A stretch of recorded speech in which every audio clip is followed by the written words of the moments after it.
Anchor శ్యామలకు big relief లభించింది. శ్యామలను arrest చేయొద్దంటూ పోలీసులకు Telangana high court ఆదేశాలు జారీ చేసింది. ఏడుకొండలవాడ వెంకటరమణ స్వామి రక్ష రక్ష సర్వ జగత్ రక్ష. ఇప్పుడు అలాగే ఉంటదా? విచారణకు సహకరించాలని అటు యాంకర్ శ్యామలకు హైకోర్టు ఆదేశించింది. సోమవారం నుంచి పోలీసుల ఎదుట విచారణకు హాజరు కావాలని. సోమవారం పనుంది. అర్జెంట్ పనా? చాలా. రాకైతే మంగళవారం మేము వచ్చి అరెస్ట్ చేస్తాం. ఆ తర్వాత అసలు సంతకం పెట్టడానికి రానక్కర్లేదు. బెట్టింగ్ యాప్ ప్రమోషన్ కేసులో పంజాగుట్ట పోలీస్ స్టేషన్ లో విచారణకు హాజరయ్యారు యాంకర్ శ్యామల. విధాడిందిరా నీతో వింత నాటకం. బెట్టింగ్ యాప్ ప్రమోషన్ కేసుకు సంబంధించి శ్యామలను ప్రశ్నించనున్నారు పోలీసులు. ఈ నేల్స్ బ్లేడ్సా ఇసొంటి మారణాయుధాలతోటి పోలీసుల మీద దాడి చేస్తావా? కేసు పెట్టమంటావా? ఇప్పటికే తనపై నమోదైన ఎఫ్ఐఆర్ ను కొట్టివేయాలని శ్యామల హైకోర్టును ఆశ్రయించారు.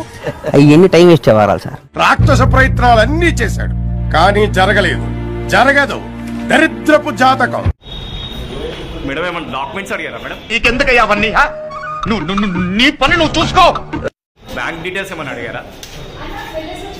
ఓకే ఓకే ఓకే ఓకే నువ్వు ఎట్లా చెప్తే అట్లా.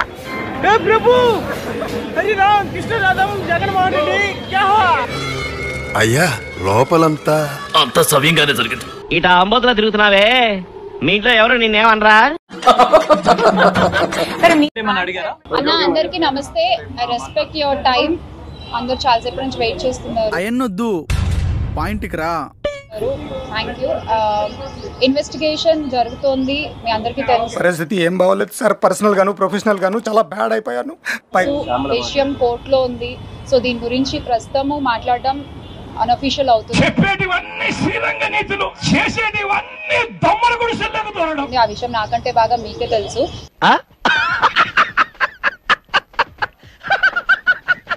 చట్టాల మీద, న్యాయ వ్యవస్థ మీద నమ్మకం ఉంది. సో డెఫినెట్ గా మేము ఇన్వెస్టిగేషన్ కి కోఆపరేట్ చేస్తున్నాము. కోఆపరేట్ చేస్తానంట. ఇన్వెస్టిగేషన్ కి నేను కోఆపరేట్ చేస్తున్నాను. కోఆపరేట్ చేయకుంటే ఇట్టుండే మెడలు ఇట్టొచ్చా ఎన్నికించుతారు మెడలో.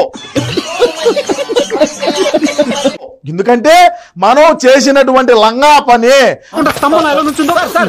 పాపం సార్, ఆడపిల్ల సార్, వదిలేండి సార్, ఆడపిల్ల సార్, వదిలేండి.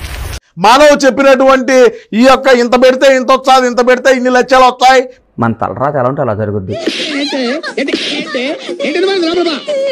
మీరు 10,000 పెట్టండి 10 లక్షలు వస్తుంది బొంగు పోసాడు అని చెప్పి మన ప్రజలందరినీ, తెలుగు రాష్ట్ర ప్రజలందరినీ నమ్మించి మోసం చేశారు. కాబట్టి when you are in deep shit అన్ని మూసుకొని కూర్చోవాలి తప్ప పాటలు అవి పాడతావు. రాష్ట్రంలో నువ్వు ఏమి మాట్లాడతావులే చెప్పు. ఇంకా సహకరించాలంట. ఎవడు కోసం సహకరించావు నువ్వు? ఎందుకట్లా రూడ్ గా మాట్లాడుతున్నావు మార్కస్? నాతోని కొంచెం జెంటిల్ గా మాట్లాడొచ్చు కదా.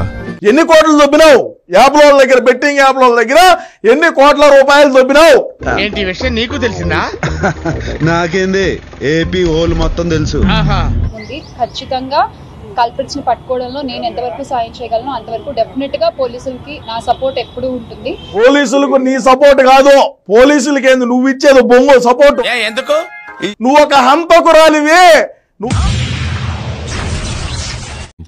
పెద్ద మాట అన్నాడు సరాడు. నువ్వు ఒక ఇన్ఫ్లుయెన్సర్ గా ఉండి నువ్వు ఒక హంతకురాలివి. హంతకుడు చేసేటువంటి పని చేసినావు నువ్వు. ఇప్పుడు పిండాన్ని పిల్లలకు పెట్ట ఈ రేంజ్ లో తింటున్నావేంట్రా? నిన్ను నమ్మి బెట్టింగ్ యాప్ల్లో బెట్టింగ్ వేసి ఎంతమంది చనిపోయినారు? వాళ్ళని ఏమన్నా తిరిగి తీసుకొని రాగలుగుతావా? లక్షణమైన కుటుంబాల్లో వెలిగే జ్యోతుల మధ్య ఎంత పెద్ద అఖండమైన జ్యోతుందా? ఎంతమంది అప్పుల పాలైనారు? వాళ్ళ అప్పులు ఏమన్నా కడతావా? లాభాలు వచ్చింది మన కట్టానికి, మన అదృష్టానికి. దానికి వాళ్ళకెందుకు కట్టాలంటే ఈ బొక్కలో ట్యాక్స్. ఇప్పుడు నేను ఏది మాట్లాడినా అది ఇల్లీగల్ అవుతుంది. అమ్మా, ఇప్పుడు ఆమె ఏది మాట్లాడినా ఇల్లీగల్ అవుతుందంట. ఈమె చేసిన బెట్టింగ్లు యాప్లు ఇల్లీగల్ కాదు. చేసినటువంటి బెట్టింగ్ యాప్ల ప్రమోషన్ లో ఈ బెట్టింగ్ యాప్లు చేయండి అని అవి భారత రాజ్యాంగంలో రాసి ఉన్నాయి. ఏం ఫీల్ ఉండదు మామయ్య. డెఫినెట్ గా ఇది తప్పు. అండ్ ఊరుకోవే, ఊరుకో, నేనున్నాను కదా. చూద్దాంలే. చూడటం కాదండి, మీరు చెయ్యాలంతే. సరే, మీరు ట్రై చేస్తారన్నారంటే అది ఓకే అయిపోయిన